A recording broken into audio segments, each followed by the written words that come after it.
Avery, whose show is this?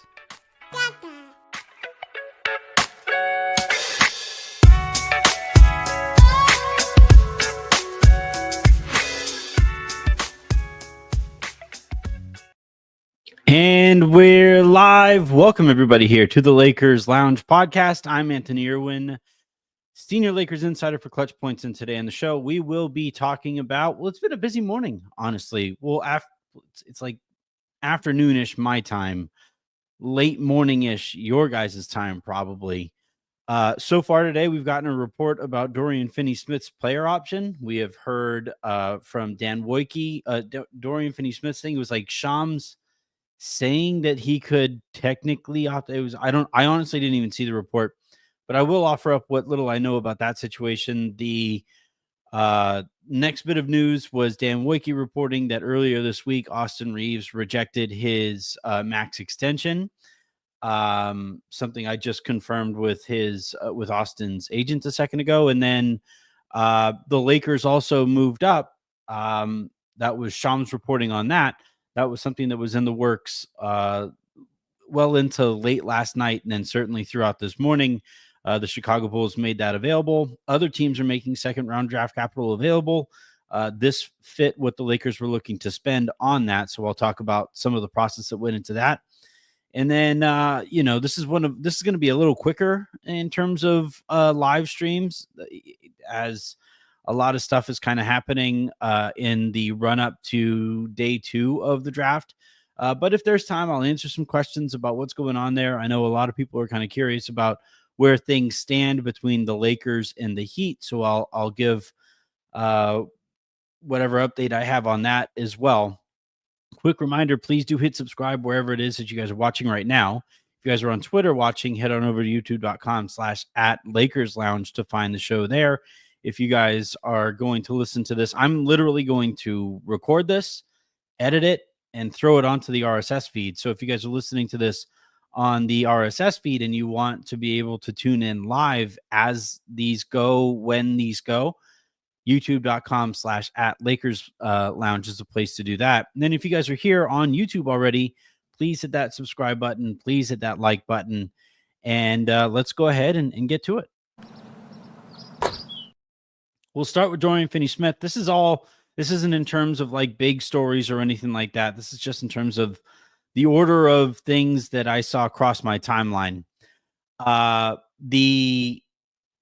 What I've heard basically all summer about Dorian Finney-Smith is that he was probably always going to look to opt out, and that the Lakers and he were probably going to work towards a deal for a few more years at a little bit less per year. So whether it's a 2-and-1 type of deal, whether it's a 2-year deal, whether it's a straight 3-year deal, I would probably expect something in the $12-ish million a year range. Again, for more years, so that Dorian, he'll make a little bit less next year than he was going to make had he just opted in, but he will get another full year at least of time on his contract. Now, if things don't go that way, the Lakers would have options. If Dorian were to leave just outright, that would bring the Lakers down to, I believe, the luxury, like below the luxury tax range or into the luxury tax range, where you could do a little bit of extra work and be able to use your full mid-level exception. The next, thing that comes after that, or the next thing to take into account there, is Luka, right? Remember, he has this extension that he could potentially sign later in the offseason. Dorian is the person he is probably closest with on this roster. It's between him and Maxey. And the difference between Dorian and Maxey is that Dorian can actually still play. So I would envision a world in which Dorian continues to remain a Laker after whatever decision he makes. He, I believe, has a few days to make that decision. I don't think the Lakers are exactly freaking out over what direction Dorian takes there. They are anticipating being able to work with Dorian on whatever comes next. The other factor here, too, is there just isn't very much free agency money out there. So even if Dorian opts out, the concern or the risk of losing Dorian to free agency is pretty lessened. There aren't too many. I think there are only a couple teams with actual cap space, and the teams that have their full mid level to be able to offer to Dorian, well, that's around the range that he would be opting in anyway, and that's around the range that the Lakers would be comfortable paying him moving forward. So I don't think there is some, like, if Dorian opts out, I don't think there's some big balloon payment that the Lakers are terrified over. In all likelihood, Dorian will remain a Laker at least through this upcoming season if he opts in, or if he opts out, probably for the next couple to few seasons for a little bit less than he was going to make this year, or maybe the same amount. If he opts out and the Lakers sign him to a new deal for 15-ish million dollars, then they sign him to a new deal for 15-ish million dollars. It'll be in that kind of range there. I don't think he's getting a big pay raise. The next bit of news that dropped was Austin Reaves reportedly rejecting his extension, reached out to his agent, got that confirmed as well. And that is what was always going to happen here. This surprised literally nobody. The Lakers passed that offer across the table. Austin said, "I'm sorry, I can't take this." Remember, the thing with Austin's max is that it's capped off. The most that the Lakers can offer with this extension is kind of capped off. So had Max signed that extension, it would have been for 20, a annual earning in the 20s, and he's worth easily more than that. So you're probably looking at with Austin an expectation of earnings per year in the mid 30s range probably next season. We just saw Kyrie Irving sign his extension for $40 million. We just saw Fred VanVleet sign his contract extension for like $24 million. I would say Austin is a little closer to Kyrie than to Fred VanVleet. So I would say like 30-ish, 30 to, well, I would say 32 to like $37 million a year would be kind of the range that I would anticipate for Austin whenever he signs his contract next season.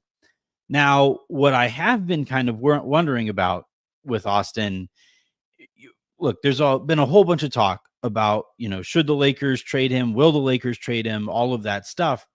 And what I've been kind of wondering about is, if you go back to when Austin was in the draft process, his agency told teams or asked teams not to draft him because they wanted to get to the Los Angeles Lakers. And when you put in that amount of work to get your client to somewhere in the first place, it's probably safe to assume that they would prefer he stays in that place after they put in all of that work to get him there. Yes, the Lakers are going to have a primary ball handler in Luka Doncic, who is going to be higher on the totem pole than, last year when they were pretty confident that Austin was going to be handed the keys because the other option was D'Angelo Russell.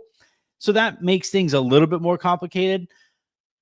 But I would still imagine, because Austin has really liked being a Laker. I think he spoke to Trevor Lane about this. He really likes being a Laker. He likes being in Southern California. He loves the fan base, all of that stuff.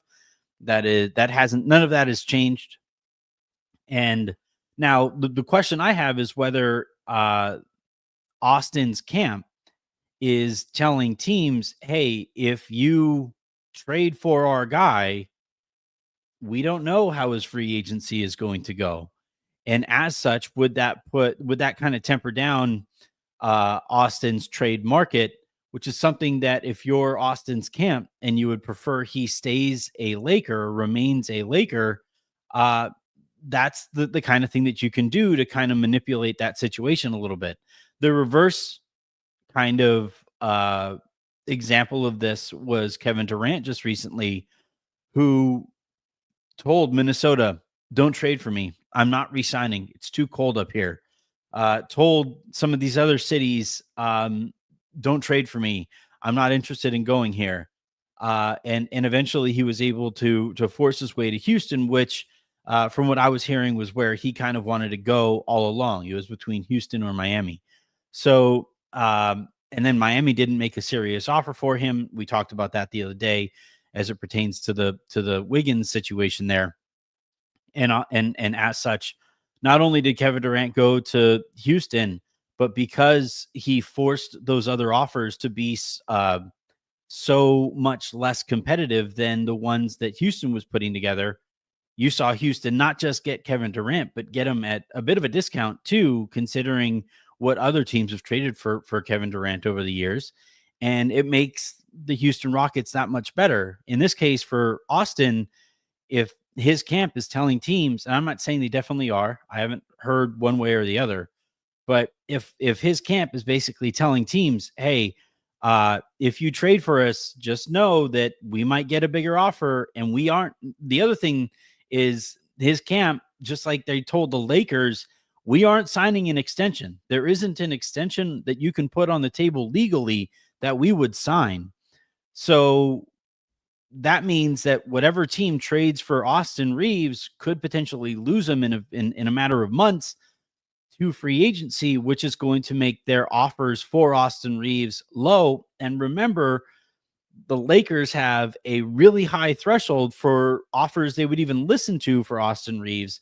So if you have one force lowering those offers and the Lakers maintaining a really high threshold for what they're actually even going to listen to, that means that gap there is just too big for Austin to be realistically traded this summer. So I would be pretty shocked if Austin got traded this year. But yeah, Dan reported this. This is exactly what all of us have been hearing all summer, that the Lakers and Reeves's camp are looking forward to next season when they can offer Austin more money. And the expectation, so long as nothing crazy happens over the course of this upcoming season, the expectation is that next summer, the Lakers and Austin will come to an agreement on a multi-year deal worth $35-ish million a year, and maybe even higher, depending on how well Austin plays this season. He's improved every year he's been a Laker. He works his ass off. I wouldn't be surprised if he comes back next year, fits even better with Luka, and signs a nice, fat, long contract that he has absolutely earned. That disappointing season against Minnesota notwithstanding, Austin has 100% earned whatever giant payday he's in for next season. Last little bit of news here. So here's how this happened. And I'm so annoyed at myself for how it happened. But about 10 a.m., sent a message to my Clutch Points Discord with my editors and stuff. And I said, hey, I'm hearing that the Lakers are really trying to move up in the second round, whether it's buying a second round pick outright or trading number 55 and some cash to move up. That was at about 10 my time, 8 a.m. locally for you guys there. And my editors were like, yeah, sure, we're interested in it if you want to write about it. And I was like, okay, yeah, let me write about it. I'm going to try to find who the Lakers might be interested in if they move into different ranges in the second round. And sent a couple texts, sent a couple emails, basically said, all right, while I wait for these responses, I'll take a really, really quick shower. And literally, as right after I got my hair wet, like, I'm not kidding, I got my hair wet, and Shams tweets out, hey, the Lakers just traded number 55 in cash to Chicago to move up from 55 to 45. And I literally slapped my leg. My daughter was in the other room. She's like, what's wrong, Dad? I was like, oh, just should have tweeted something and didn't. And she was like, what's a tweet? And I was like, don't worry about it. And so, by the way, Avery, this morning, I was like, she's like, how's your day looking, Dad? And I was like, well, I'm really busy today, kiddo. I'm sorry. She wants to go to the aquarium. She's like, oh, it's okay, Daddy. I have a ball to go to anyway. She was dressed up as Princess Peach. So that's what's going on in my household while I am trying to juggle the chainsaws of covering day 2 of the NBA draft. But the Funny thing, I'm sorry, I forgot to turn on comments here at the bottom right. Um, the Anyway, getting back to the actual story, what you guys actually care about is what does moving up from 55 to 45 mean? Essentially, the number 55th range, or the like picks in the 50s, especially the back half of the 50s, are completely worthless. Completely worthless. Um, in that range, you have player camps trying to force the better players still available there to situations. So they're telling teams, don't draft me here, please. I would rather be a free agent, unless it's like a Bronny situation where Bronny made it known to Clutch, who then made it known to the Lakers that he wanted to be drafted. He wanted that moment. And the Lakers were like, okay, cool. We'll draft you at 55. So uh, the um, the Lakers were sitting there at 55. Nobody's really interested in trading for 55. It's not an addition to trade packages in that range. And they wanted to find a way to get out of that range one way or another, whether it's keeping 55 and just trading straight cash for a higher pick in the second round, or combining 55 with cash to move up into higher into the second round. They accomplished that. They Chicago was calling around and saying, "Hey, we're cheap. Does anybody want to send us some cash? We will give you number 45." I had a few people asking me why didn't the Lakers move higher into the second round, and it's because those second round picks for everybody basically but a couple stupid franchises, Chicago being one of them. Um, for most teams and most organizations, those second round picks are really freaking valuable. Like I've had GMs tell me that, and other executives tell me that they would rather be at the front end of the second round than at the back end of the first round, because first round picks are expected to be paid a certain amount of money. Second round picks, you have a little bit more flexibility there, and as such, those picks in like the 30s are as good as gold. Remember, the Lakers bought into that range and got Max Christie a few years ago. Those situations are very difficult to come by. Minnesota is making, some of those picks available right now, but they're expecting cash and probably a player or real draft capital, in the next couple of years to move their picks in the 30s, and that's how all of these teams are treating that. So for the Lakers, who don't have very many assets to be able to move, they do have cash that they can move, and they did have that number 55 pick. They basically said, well, because we're kind of light on assets elsewhere, we aren't going to move any of those assets to move higher into the second round. How high can we get with just number 55 in cash? And it turns out that is 45. So that's where they stand. Now, in terms of CBA stuff, getting into the weeds, because the Lakers included cash in this trade, they are now hard capped at the second apron, which means they cannot exceed that second apron. But as anybody who has been paying any attention to the Lakers over the last couple of years would tell you, they were never going to exceed the second apron anyway. So this doesn't change anything. So in that regard, what it does change, however, the Lakers, there are some players that they like, and I'm trying to get a feel for who they might be. My colleague at Clutch Points who is a lot more in tune with the draft. Brett Siegel was kind of wondering about a couple of guys there, and I'm trying to find who he was wondering about. Can't find it, so I'll maybe reference that a little bit later. But the Lakers do have a couple of guys that they like. They have worked out some players for the second round and stuff in preparation for today. But more importantly, the number 45 pick is an actual asset that you could throw into a trade package and make it more valuable. The number 55 pick wasn't. But now at 45, you could go to Miami and you could say, hey, we didn't want to include a first rounder with Rui to get Andrew Wiggins in the $30 million player option he has for after this season. I agree with that stance. We also don't want to include Dalton Connect, who, was like somewhat disappointing last season, but wasn't so bad that he's a complete negative asset now. We don't want to include Dalton Connect in a trade for Andrew Wiggins and that player option for next summer. You're getting Rui, who is younger, who is bigger, who is at the very least comparable. It's debatable. Some people think that Rui is better. Some people think that Wiggins is better. It doesn't matter.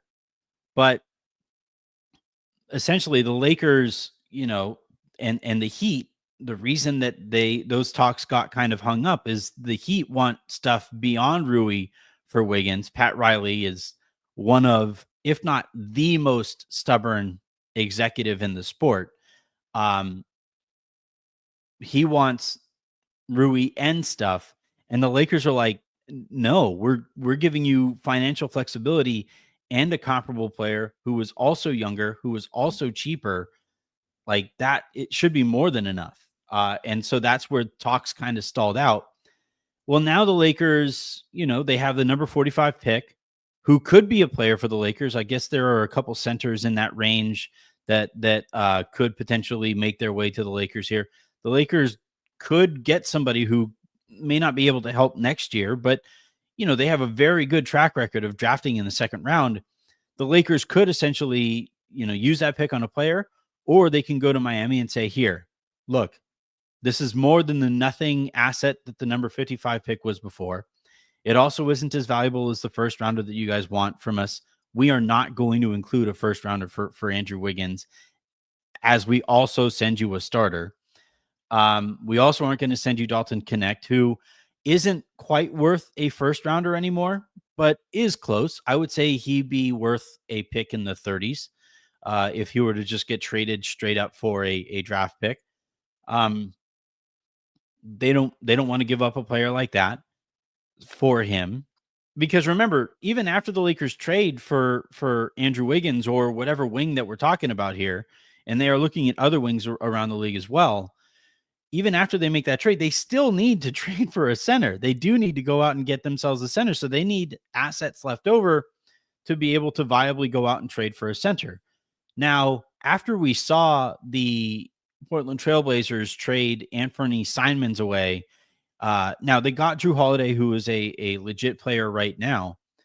But after seeing that, it made me kind of wonder, well, would they send out second rounders to get rid of DeAndre Ayton, especially after drafting Young last night?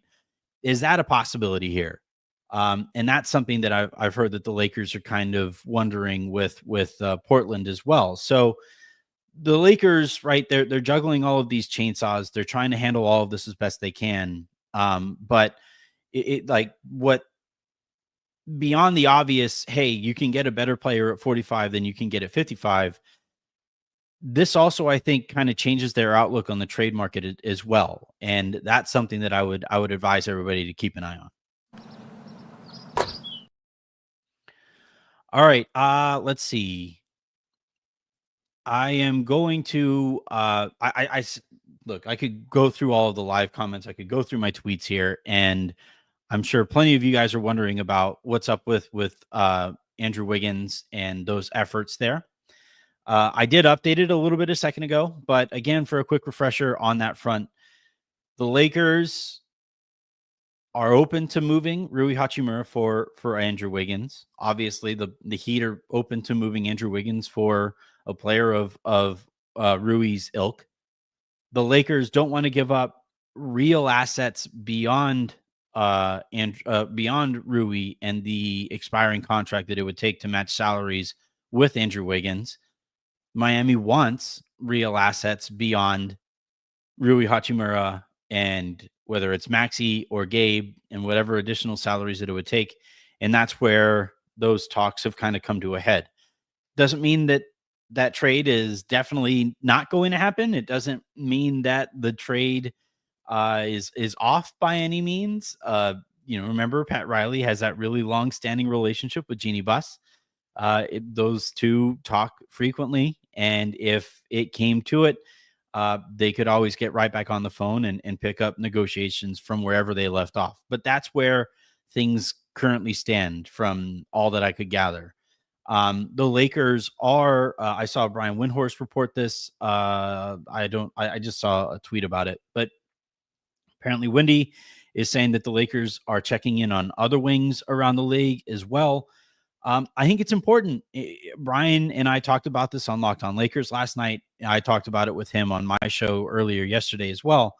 I think it's really important that the Lakers at least present that they are open to moving their trade assets for stuff that it doesn't necessarily have to be a center, because the more that you kind of paint yourself into that corner of, yeah, we have to trade for a center, that's all that matters right now, we have to do this, we have to do this, we have to do this, the more desperate that you appear in those negotiations, the greater the extent to which these teams are going to take advantage of you. So as it stands right now, the Lakers are, to this point, I think, doing it at least as good a job as you can, because everybody still knows they need a center.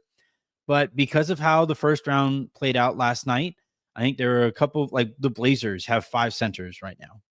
Everybody knows they have to move off of at least one of them. The Lakers know that too. And so it's just and Joe Cronin and Rob Pelinka talk a lot.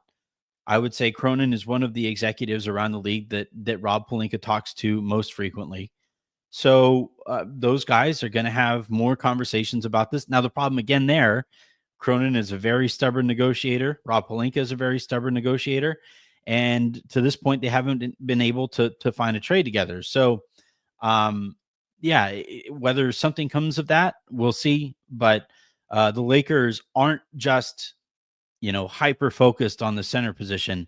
They are looking at Andrew Wiggins. They are looking at other wings around the league, and specifically wings with foot speed. They have plenty of wings who can guard 4s and 5s. They need guys who can guard 2s and 3s. They know that, and they're working on it.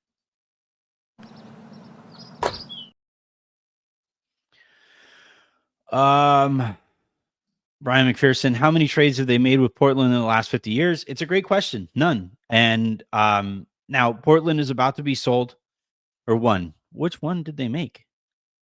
Anyway, but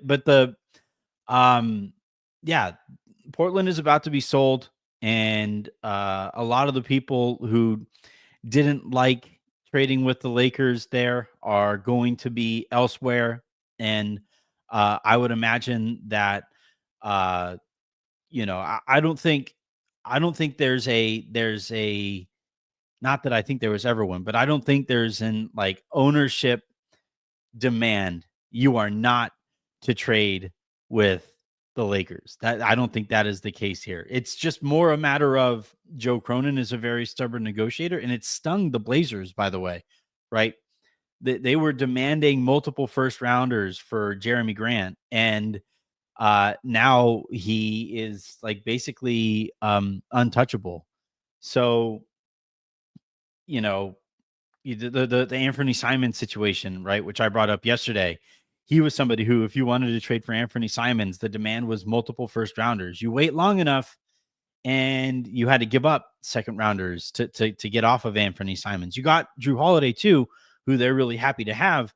But still, it's a you hold on to these things a little too long, and that value diminishes further and further and further, right? Another example of this was in Brooklyn, where they had Dorian Finney-Smith, and they were asking for at least a first rounder, if not a first rounder and stuff, as recently as a couple of years ago, right? Not this last season when he was traded, but the year before that. Last season, he goes for not even a first rounder. So, and then eventually, it looks like they're going to lose D'Angelo Russell for nothing. So all you have to show for Dorian Finney-Smith is a few months of D'Angelo Russell again, a couple of second rounders, and that's it. Whereas had you moved him a little bit earlier, you may have gotten the first rounder for Dorian Finney-Smith that you didn't get when you eventually moved him. So that's something that the league is kind of learning fairly steadily, is when to, like, how hot does the iron have to be to strike? And that's what makes some of this stuff kind of complicated. But it is fair to bring up that Portland and the Lakers don't have an extensive trading history. That stuff does matters. The NBA, just like everything else, is a relationship league. I just think a much bigger factor than anything going on with ownership, especially as Portland's ownership is about to change, is the fact that Joe Cronin and Rob Pelinka have far too similar negotiation tactics. We have a super comment here, which means I get to play this bad boy. Ryan Lucas writes, remember this Grant Nelson. He's going to be good. Cool. It could be Ulysses S. Grant. For all I will grant to you guys this. And here's, I would hope, what separates me from the grifters that people think that I am on the internet. I will tell you guys when I don't know stuff. Like, you will never see some of those other grifting accounts tell you, I don't know. I don't know shit about the draft. I don't like college basketball. I think it's a terrible product. That the basketball that is played in college hurts my brain. And every time I get interested in actually researching this stuff, I can't do it. I walk away. So, yeah, as far as like Grant Nelson, he might be good. And I've seen a lot of people who are really, really like, there are people who analyze the draft who are incredible at this, right?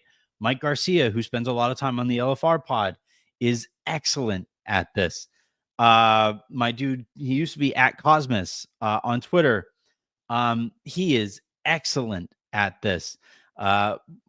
Rest in peace. But my old friend Jonathan Sharks was so bleeping good at prospect evaluation. Some of these people are so good at it that I'm just like, I'm never going to be that good. So what I'm going to do is wait for the Lakers to learn where they're going to draft, and then maybe study a few of the names that are in the window where they might be picking, or just wait for them to take that player and then study up on that player after he is officially a Laker. That's how I do things.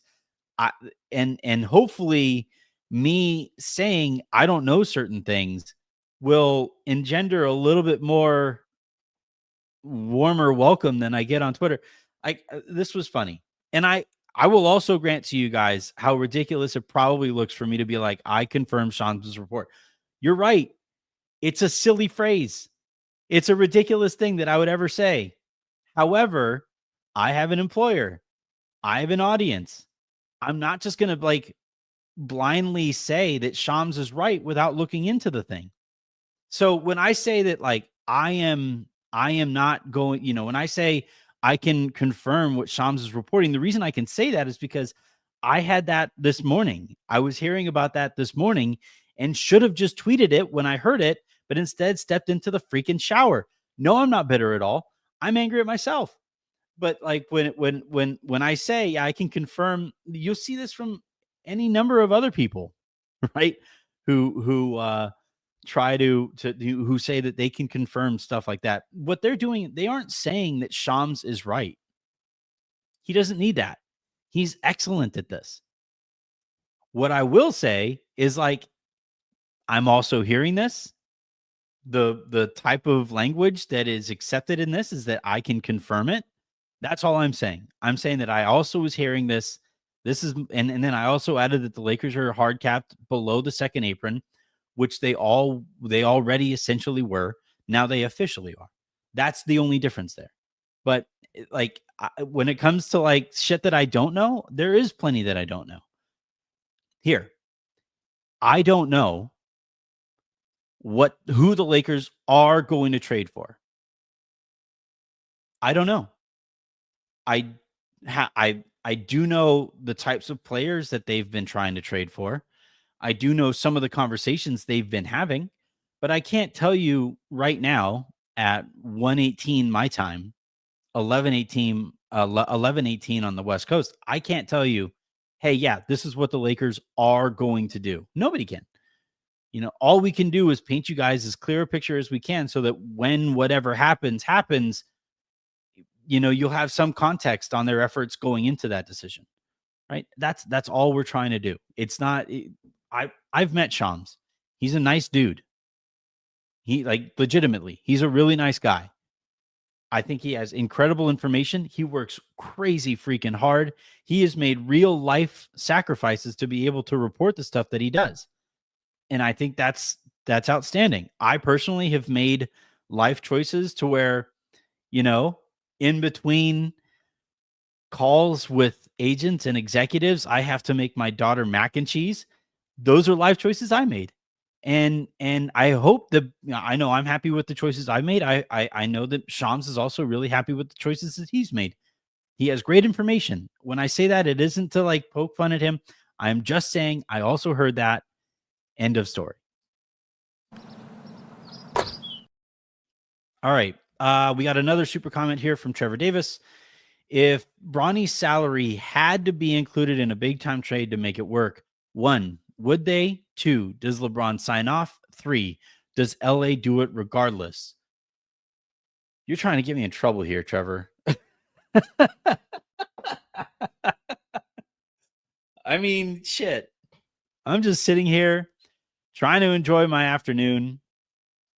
All right. 1, would they? If they had to.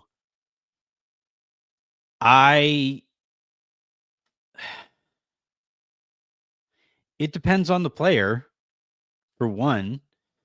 Like if it's Giannis and they had no other means for doing this, I think they go to LeBron and they say, hey, it's Giannis. Right? Like, sorry, we can't pass up on the opportunity to get Giannis for Bronny. What I will say, like practically speaking, is that Bronny makes so little money that it's negligible and you would find other ways to make it work without having to move Bronny.